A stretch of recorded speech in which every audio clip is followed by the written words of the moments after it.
नमस्कार, मैं छत्तीसगढ़ अखबार के YouTube चैनल इंडिया आजकल के स्टूडियो से सुनील कुमार। छत्तीसगढ़ में पंचायत और म्युनिसिपल चुनाव इनकी तैयारी शुरू हो गई है। म्युनिसिपलों में कौन कौन से वार्ड आरक्षित होंगे, किस किस तबके के लिए, उसकी लॉटरी निकल चुकी है। इसी तरीके से अभी कल ऐसी लॉटरी निकली है जो नगर निगम, नगर पालिका और नगर पंचायत, इन जगहों पर जो मुखिया हैं, महापौर और अध्यक्ष, इन पदों का आरक्षण हुआ है। ये अकेले सिंगल पद हैं, इनका आरक्षण हुआ है। तो मैं देख रहा हूं कि बहुत सारे नगर निगम, नगर पालिका, नगर पंचायत, इनको अनुसूचित जाति, अनुसूचित जनजाति, ओबीसी और महिला आरक्षण, इन 4 किस्म के आरक्षण मुझको इसमें दिख रहे हैं, जितनी लिस्ट मैं देख रहा हूं। इसके अलावा बहुत सारे जातियों के आधार पर जो आरक्षण है 3 तरह का, एसटी, एससी, ओबीसी। इन आरक्षण के भीतर कुछ महिला आरक्षण है और कुछ मुक्त कर दिया गया है, जिसमें स्त्री पुरुष कोई भी लड़ सकते हैं। मैं एक एक नाम गिनाना नहीं चाहता, क्योंकि मैं आज मुद्दे की जो बात कह रहा हूं उसमें नामों का कोई महत्व नहीं है। उसके लिए आप अखबार और वेबसाइट और इन सब को देख लीजिएगा। जहां जहां पर महिलाओं का नाम आया है कि ये महिला आरक्षित है, चाहे एसटी एससी हो, चाहे ओबीसी हो, चाहे अनारक्षित वर्ग की हो, वहां वहां बड़े उत्साह के साथ, अभी मुझको जो पता लग रहा है कि अखबार खुद, वेबसाइटें खुद, ये खुद बड़े उत्साह के साथ लग गए हैं कि किस पार्टी के, किस नेता के परिवार की कौन सी लड़की, पत्नी या बेटी या बहन, कौन वहां से चुनाव लड़ेगी, कौन लड़ सकती है, कौन उम्मीदवार बन सकती है। बड़ी दिलचस्प बात है। नेता तो इसमें दिलचस्पी लें तो लें, अखबार नवीस भी इसमें बड़ी दिलचस्पी ले रहे हैं कि किस नेता की घरवाली कौन कहां से चुनाव लड़ सकती है, अगर महापौर का, अध्यक्ष का पद जो है वो महिला आरक्षित हो गया है। क्या सचमुच ही एक नेता के बाद उसके परिवार की किसी महिला की बारी आ जानी चाहिए? जैसा लालू यादव ने जेल जाना पड़ा, तो जेल जाते जाते अब क्या होता है, जेल जा रहे हैं तो जो सबसे भरोसे का हो परिवार में या की हो, उसी को जिम्मा दे के जाते हैं, चाबियां दे के जाते हैं। जैसे परिवार के भीतर बुजुर्ग महिला जो इंचार्ज है, मुखिया है परिवार की, उसका ऑपरेशन होता है, अस्पताल जा रही है, तो अपनी तिजोरी की, अलमारी की जो भी चाबियां रहती हैं वो बहू को या बेटी को या बहुओं में से किसी एक को दे के जाती है। ऐसे ही लालू यादव जो हैं, जो उनके सबसे भरोसे की थी परिवार में, राबड़ी देवी पत्नी उनकी, उनको मुख्यमंत्री बना के गए थे। ठीक है, लोगों ने मखौल बनाया उनका, राबड़ी देवी का। मैं मखौल नहीं बनाना चाहता, कम पढ़ी लिखी थी, लेकिन बहुत सारे कम पढ़े लिखे लोग बने हैं। अभी मैंने कवासी लखमा के बारे में एक YouTube वीडियो में कहा था कि किस तरह से कांग्रेस पार्टी, मुख्यमंत्री भूपेश बघेल और राज्यपाल, इन्होंने कवासी लखमा को एक मंत्री बनाया, एक ऐसे विभाग का मंत्री बनाया जो अविभाजित मध्य प्रदेश के समय से, न केवल मध्य प्रदेश में बल्कि दूसरे प्रदेशों में भी जो सबसे बदनाम आबकारी विभाग कहा जाता है। और मुझको अगर ठीक याद पड़ रहा है तो अर्जुन सिंह वगैरह इतने होशियार रहते थे अविभाजित मध्य प्रदेश में, वो कभी किसी महिला को, कभी किसी आदिवासी को ऐसे विभाग का जिम्मा दे देते थे ताकि चेहरा उनका दिखता रहे। फैसला तो मुख्यमंत्री को ही लेना रहता है दारू के बारे में।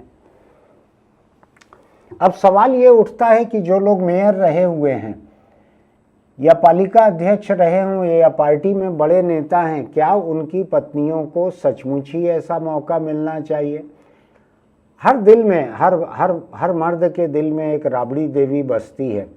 वो तब तक घर में, किचन में अच्छी लगती है जब तक मर्द के लिए चुनाव खुला हुआ है। जैसे विधानसभा का चुनाव, लोकसभा का चुनाव, महिला आरक्षण लागू नहीं है, तो ऐसे में तो मर्द जो हैं वो, उनको पत्नी याद नहीं आती।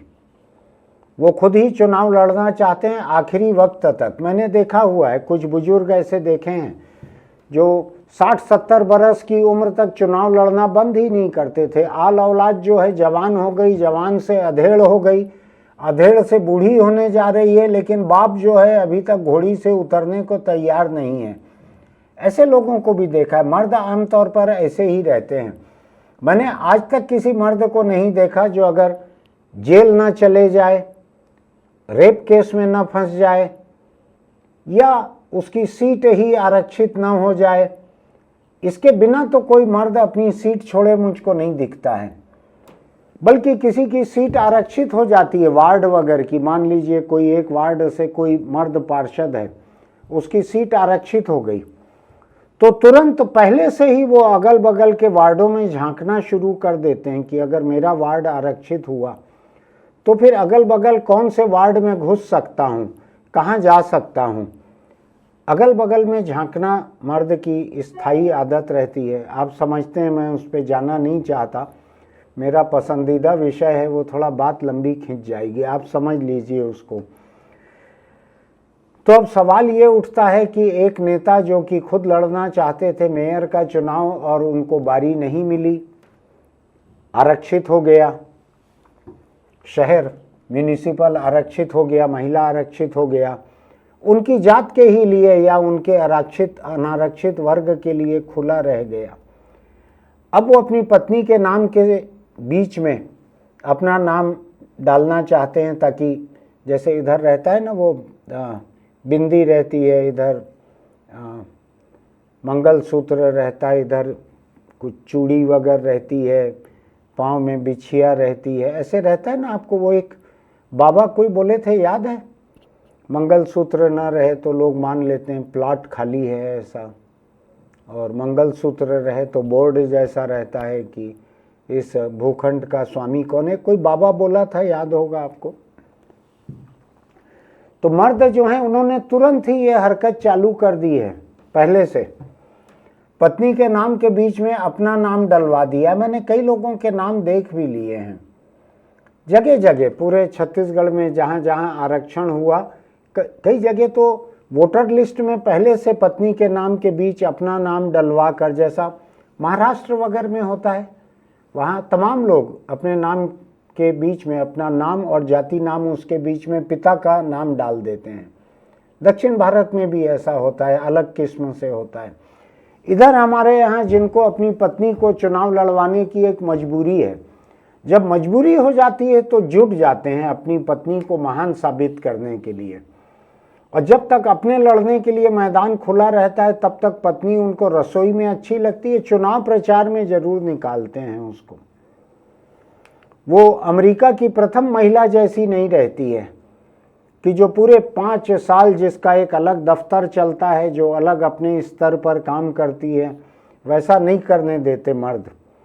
बल्कि मेरा तो ये देखा हुआ है कि अगर पंचायत में, किसी वार्ड में, कहीं नगर पालिका में भी होता होगा, जनपद पंचायत, जिला पंचायत में अगर महिला बन गई है तो उनके पति ही एक कमरे में बैठकर पूरा दफ्तर चलाते हैं। ठेकेदारों से जो भी लेन देन का अगर रिश्ता है तो वो लेते देते हैं, लोगों को धमकाते हैं, कुछ करते हैं। आपको ध्यान है कुछ अर्सा पहले मैंने ऐसे ही लोगों के बारे में या तो यहाँ कहा था या अखबार के एडिटोरियल में लिखा था कि आप सरपंच टाइप करें गूगल पर तो वो सरपेंट बताता है, सांप बताता है। तो सरपंच पति को सांप और पार्षद पति को पाप और विधायक पति को विपत्ति, इस तरह के शब्द निकाले जा सकते हैं, जो कि मुझको लगता है कि किसी एक वार्ड में, एक शहर में, एक जिला पंचायत में, एक जनपद पंचायत में अगर मर्द मैं नहीं तो फिर मेरी पत्नी ऐसा जहां करते हैं, क्या ये सही है? क्या ये सही है? कुछ लोगों ने मुझसे सवाल किया कि अगर ऐसा ही सवाल करना है तो बड़े स्तर पे जाके क्यों नहीं करते, जहां बड़े बड़े नेता जो हैं अपने बच्चों को सांसद का चुनाव लड़वा देते। एक कोई नाम था, मैं ठीक से मुझको याद नहीं है वो कौन था, कुछ उसका लंबा नाम था, ब्रिज ब्रिजभूषण शरण सिंह, ऐसे कुछ नाम था। कुछ नाबालिग पहलवान लड़कियों के साथ किसी रेप एप के आरोप से घिरा था, फिर कोर्ट वोर्ट में मामला गया था, मुझको नहीं मालूम क्या है।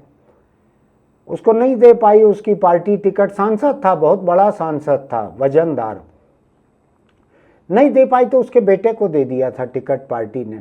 ऐसा बहुत सारी पार्टियां करती है। अपने पसंदीदा मुजरिम, अपने पसंदीदा ताकतवर बाहुबली मुजरिम को नहीं दे पा रही है, अगर थोड़ा मामला बड़ा हो गया है, रेप एप जैसा मामला हो गया है, तो उसके आल औलाद को दे देते हैं। ऐसे ही नेता खुद कोशिश करते हैं कि अगर खुद को मिलना बिल्कुल भी मुमकिन नहीं है, आरक्षण ही हो गया है तो अब कुछ नहीं कर सकते, तो अपनी पत्नी को लड़वाना चाहते हैं। क्या करना चाहिए राजनीतिक दलों को? मैं इसी सवाल को लेकर आपके बीच हूं, मेरे पास जवाब कुछ नहीं है। कोई भी पार्टी, छत्तीसगढ़ में 2, 3, 4 पार्टियां छोटी बड़ी होंगी, अगर वो किसी पुरुष नेता की पत्नी को उम्मीदवार बनाती हैं, वार्ड का बनाए या पालिका अध्यक्ष का बनाए, महापौर का बनाए, या अभी पंचायत का भी आ जाएगा आरक्षण वगैरह, उसमें बनाए, क्या करना चाहिए वोटरों को? नेताजी जो थे, पुरुष नेताजी जो थे, अब वो नहीं रह गए, यानी मेरा मतलब है ईश्वर उनको लंबी उम्र दे, वो चुनाव मैदान में नहीं रह गए। मैं और कुछ बोलना नहीं चाहता हूँ। मेरी शुभकामनाएं हैं सबके शतायु होने की, और जेल के बाहर रहते हुए शतायु हूँ, ये भी शुभकामना है मेरी। तो अगर उनकी जगह उनकी पत्नी को कोई टिकट देती है कोई पार्टी, कांग्रेस है, भाजपा है, बसपा है, गोंडवाना है, कोई भी पार्टी, तो क्या करना चाहिए? थोड़ा सा सोचिए ना इस बारे में। ये आने वाला है मामला सामने, वार्ड में भी आएगा, महापौर के लिए भी आएगा, सभापति के लिए भी आएगा, पालिका और नगर पंचायत अध्यक्ष के लिए भी आएगा।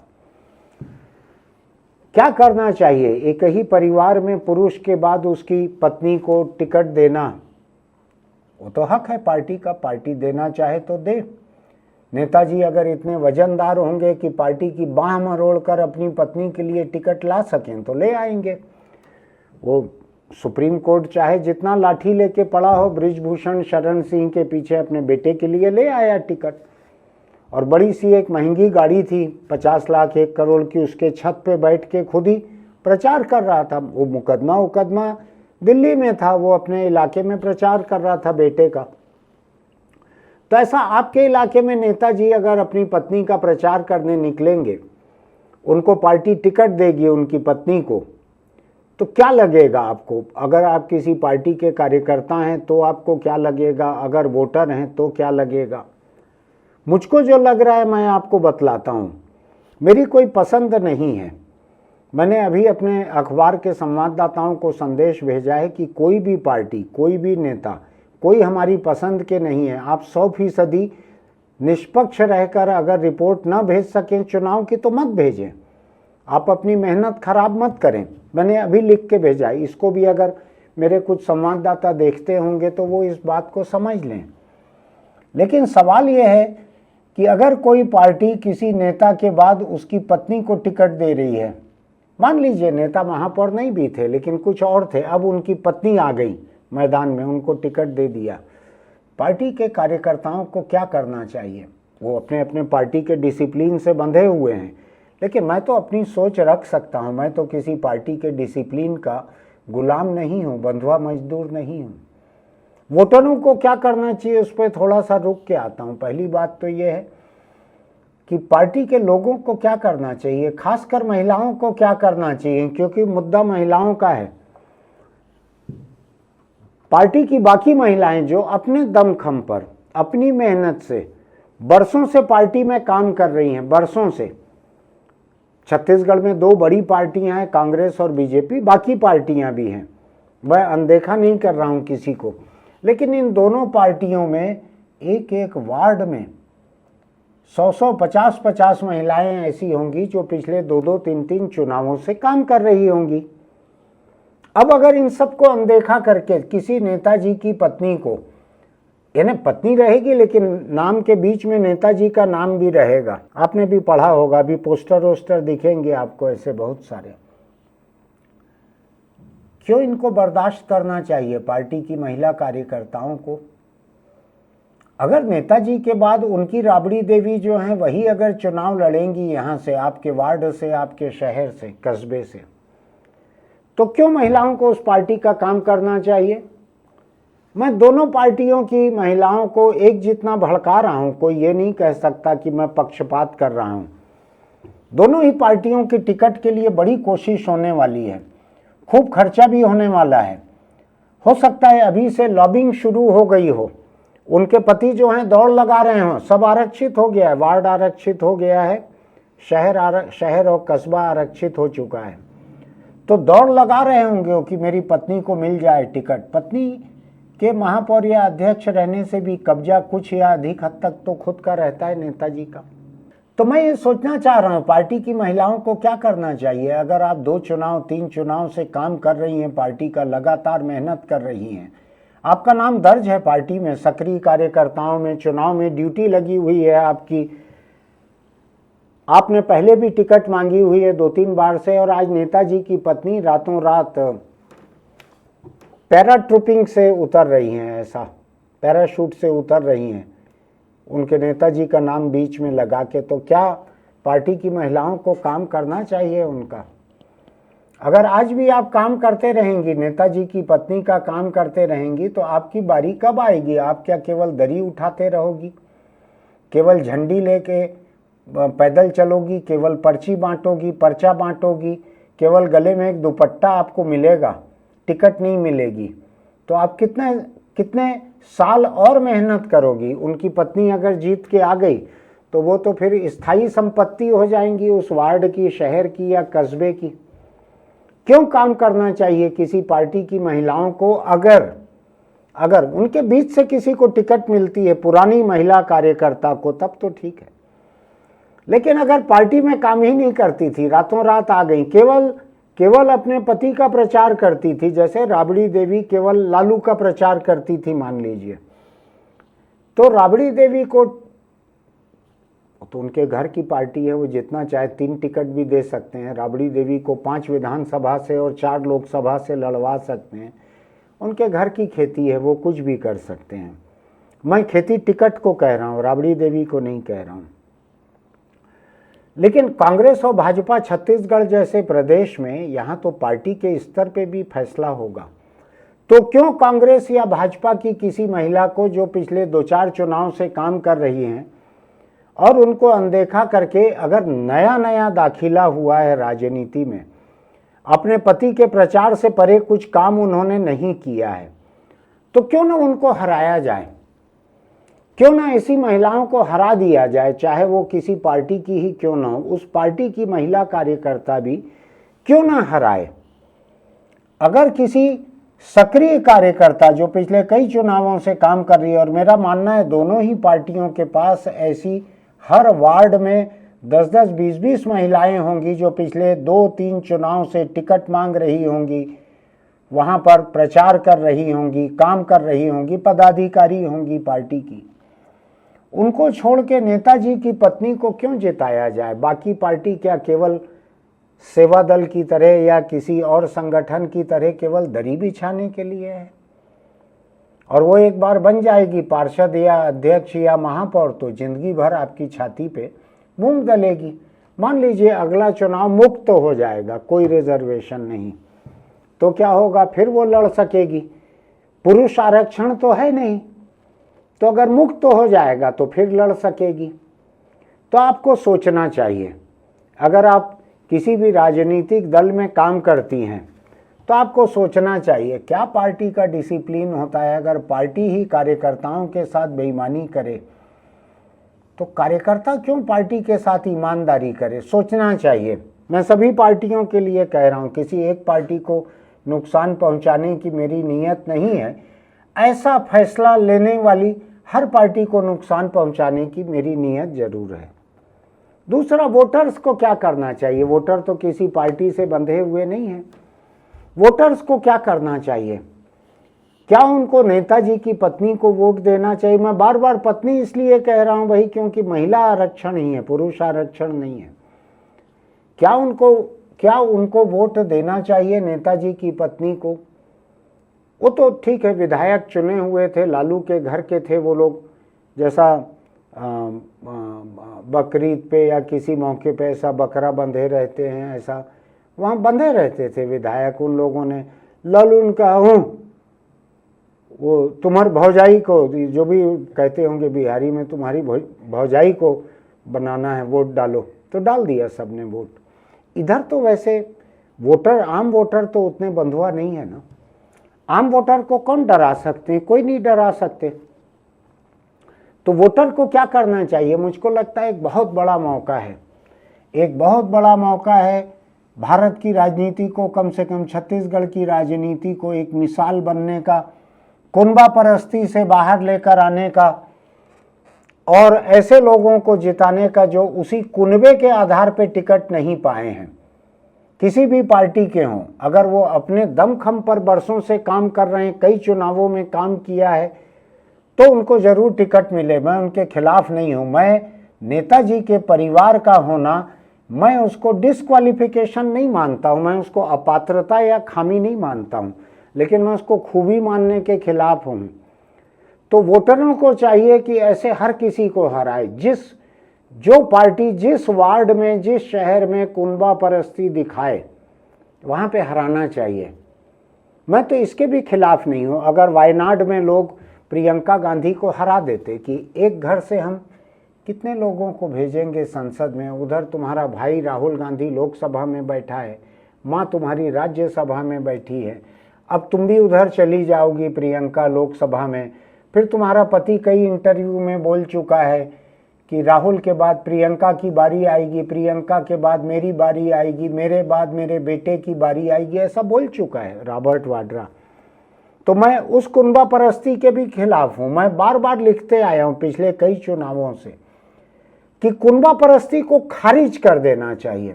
मैं आज भी कह रहा हूं, आज चुनाव एकदम मेरे वार्ड में भी है, मेरे शहर में भी है, और मैं जानता हूं कि बहुत सारे नेताओं को मेरी बात बहुत खलेगी कि कुनबा परस्ती को खारिज कर देना चाहिए। इतनी बड़ी बात उनके छाती पे लात जैसा पड़ेगा कि वो अपने घर में एक खींचतान के राबड़ी तैयार किए थे, एफिडेविट दे के, हलफनामा दे के, अपना नाम बीच में जुड़वा के वोटर लिस्ट में नाम बदलवाया था।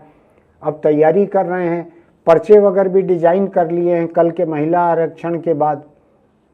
और मैं कह रहा हूं कि उनको खारिज कर दो, उनको हरवा दो। ये मैं वोटरों से कह रहा हूं। आपकी इच्छा है तो आप टिकट दिलाओ अपनी पार्टी से।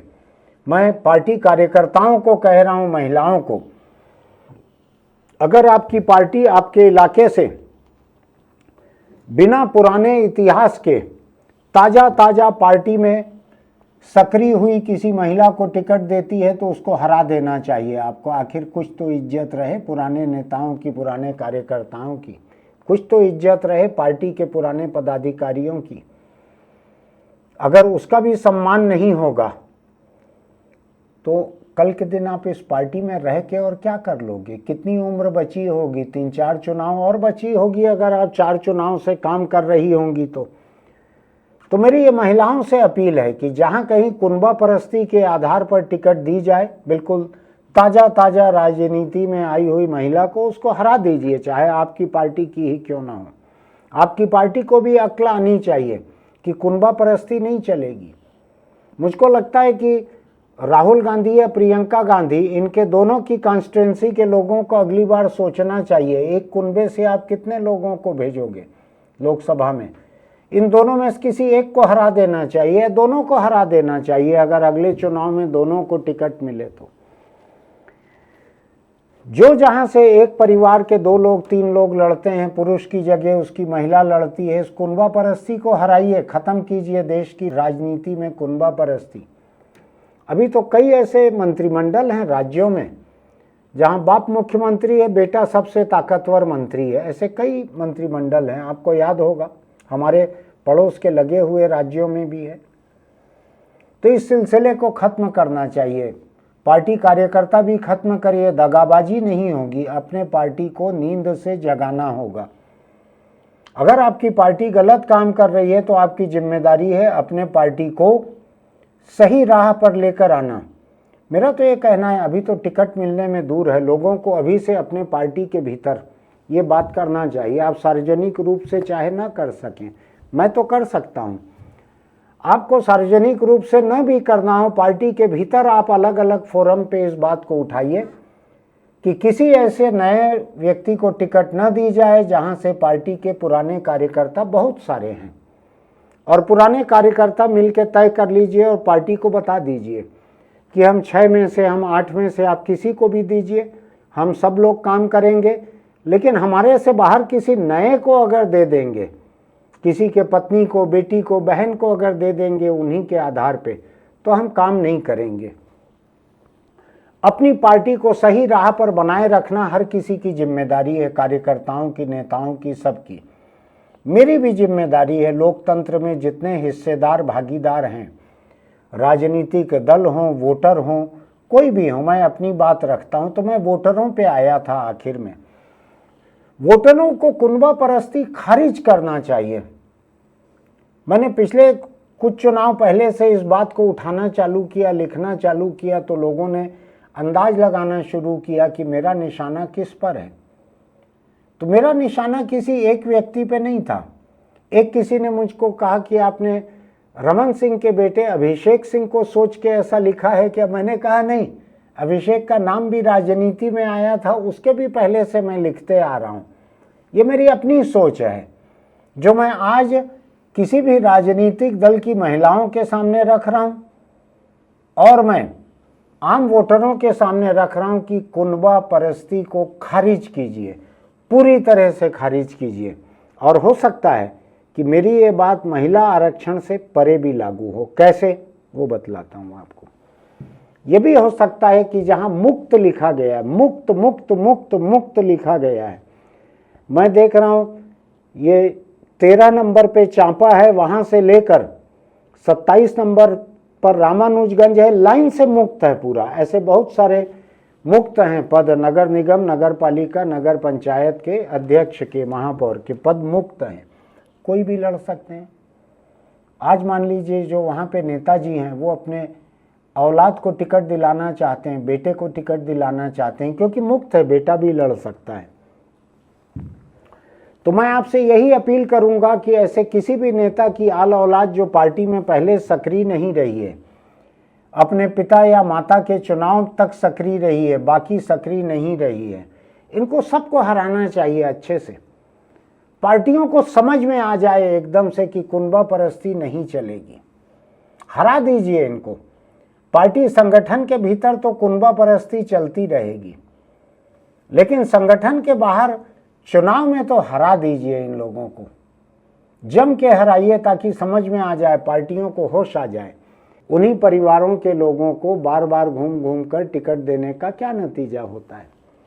कोई भी पार्टी रहे, कोई भी नेता रहे, मेरा कोई किसी से लगाव दुराव कुछ नहीं है। मैं एक आम बात कह रहा हूँ कि वोटर को और पार्टी कार्यकर्ताओं को कुनबा परस्ती को खत्म करना चाहिए। कुल मिलाकर कुनबे को जब लादने की कोशिश हो रही है तो उसको खत्म करो आप। जब तक ये नहीं होगा तब तक वंशवाद जो है चलते रहेगा। नेहरू और इंदिरा तो नाहक बदनाम हुए। अभी तो मैं लिस्ट आपको अगर गिनाना चालू करूंगा, मैं यहाँ कई बार गिना चुका हूँ। पूरे हिंदुस्तान में एक भी क्षेत्रीय पार्टी आपको ऐसी शायद नहीं मिलेगी जिसमें पीढ़ी दर पीढ़ी राज न चल रहा हो। उधर ममता का भतीजा काबिज है, इधर मुलायम का पूरा कुनबा, लालू का पूरा कुनबा। उधर आप देखेंगे हरियाणा पूरा कुनबा कुनबा कुनबा भरा हुआ है उसमें। आप दिल्ली में देखेंगे तो शीला दीक्षित के बाद, मेरे दोस्त हैं लेकिन नाम ले रहा हूं, संदीप दीक्षित को अभी टिकट मिल रही है, हालांकि बड़े फासले के बाद मिल रही है। पार्टी में उपेक्षित थे, तिरस्कृत थे संदीप दीक्षित, तो मैं नहीं जानता कि अभी शीला जी की आत्मा संदीप का कितना साथ दे रही है। आप कश्मीर देखेंगे तो दोनों बड़ी पार्टियां हैं, कुनबा पीढ़ी दर पीढ़ी चल रहा है। आप देखेंगे आंध्र में, तेलंगाना में, तमिलनाडु में, तो कर्नाटक में, तो केरल शायद अपवाद कुछ होगा, मुझको ठीक से याद नहीं पड़ रहा है। महाराष्ट्र में तो पूरा इस तरफ भी पवार है, उस तरफ भी पवार है, पवार के नीचे भी पवार है। एक तरफ के पवार ने अपने नीचे की पवारिन को दूसरे तरफ के पवार के नीचे की पवारिन के सामने चुनाव लड़वा दिया था। कैसा गजब का वंशवाद है, कैसी कुनबा परस्ती है, देखिए आप। ये महाराष्ट्र का बतलाया मैंने आपको, बहुत सारे और राज्य, बहुत सारे। छत्तीसगढ़ आप देख ही रहे हैं, रविशंकर शुक्ल, श्यामाचरण शुक्ल, विद्याचरण शुक्ल, अमितेश शुक्ल। अब उनके अमितेश के बेटे वगैरह लड़ेंगे, आप देखिएगा चुनाव। तो मेरा कुल मिला के कहना है, कुनबा परस्ती को खारिज कीजिए, कम से कम यहाँ से तो शुरू कीजिए, वार्ड चुनाव से, शहर चुनाव से तो चालू कीजिए। लोकसभा चुनाव में 5 साल करीब 4.5 साल बाकी हैं, विधानसभा में 4 साल बाकी हैं। थोड़ा वार्ड चुनाव से अपने तेवर दिखाना चालू कीजिए, तो पार्टियों में लोकतंत्र लौटेगा, कुनबा परस्ती खत्म होगी। ऐसा नहीं कि कुनबा परस्ती केवल नेहरू और इंदिरा की बपौती है। भाजपा में कुनबा परस्ती कम नहीं है, बड़े बड़े चार्ट ऐसे आते हैं, ये पिता है, ये उनका बेटा है, ये पिता है, ये उनका बेटा है, ये सांसद हैं, विधायक हैं, केंद्रीय मंत्री हैं, राज्य में मंत्री हैं, बहुत सारे अनगिनत ऐसे उदाहरण हैं। मैं अभी उनके खिलाफ कुछ करने नहीं कह रहा हूँ आपको, लेकिन आपके मोहल्ले में, आपके शहर में अगर चुनाव होता है, कुनबा परस्ती को खारिज कीजिए। आप पार्टी कार्यकर्ता हैं तो अपने पार्टी के उम्मीदवार को, कुनबा परस्त उम्मीदवार को मत बचाइए, अपनी पार्टी को बचाइए, लोकतंत्र के माहौल को बचाइए। फिर मिलेंगे। अगर आपको मेरी ये बात ठीक लगती है तो मेरे इस वीडियो को आप आगे भी बढ़ाइएगा। मेरे जैसे जितने लोग हैं, आपके जैसे जितने लोग हैं, हम सब वोटर हैं, हम सब लोकल बॉडी के चुनाव में, म्यूनिसिपल पंचायत के चुनाव में वोट डालने वाले हैं। हमारे आपके बीच ये चर्चा होना चाहिए, जारी रहना चाहिए। ये बहुत महत्वहीन बात मैं नहीं कह रहा हूँ। आप सोच के देखिएगा कि आपकी पार्टी, आपका शहर, आपके नेता कैसे रहें, ये आपकी जिम्मेदारी है। वरना 5 साल झींकना मत, उसके बाद में पंचायत के चुनाव हो ही ओमा घलो, ध्यान रखबे ये बात के, एक कुनबा के, एक घर के आदमी अपन डौकीला दिला दे ही वो टिकट, तो ओला जिता झन देबे। ध्यान रखबे ये बात ला। अपन शहर ला सुधारे के जिम्मा तोर ऊपर भी है। फिर मिलेंगे। चलते चलते एक छोटी सी सलाह, अगर आप बीड़ी, सिगरेट, गुटखा, तम्बाकू खाते पीते हैं तो उसको छोड़ दीजिए, क्योंकि कैंसर से उसका बड़ा करीबी रिश्ता है। ये लालू और राबड़ी का जो रिश्ता है ना, उससे भी ज़्यादा करीबी रिश्ता तंबाकू और कैंसर का है। बहुत बुरी मौत मारता है कैंसर। आप किसी भी कैंसर अस्पताल में एक बार घूमने जरूर जाइएगा। मंदिर मत जाइए, मंदिर, मस्जिद, चर्च, गुरुद्वारा मत जाइए। आप कैंसर अस्पताल का ओपीडी वार्ड जो है वहाँ जरूर घूम के आइए। जितने मरीज बैठे हैं उनको ध्यान से देखिए। जिनके गाल कटे हुए होंगे, जिनके गले में नली लगी होगी, जिनका फेफड़ा खोखला दिखेगा तो नहीं बाहर से, लेकिन मरते हुए दिखेंगे, तो समझ जाइएगा ये सब तंबाकू की मेहरबानी है। ये तंबाकू की कुनबा परस्ती है कैंसर। समझ रहे हैं आप? एक ही कुनबे के हैं दोनों, तंबाकू और कैंसर। अपने आप को तंबाकू से बचा कर रखिए। फिर मिलेंगे।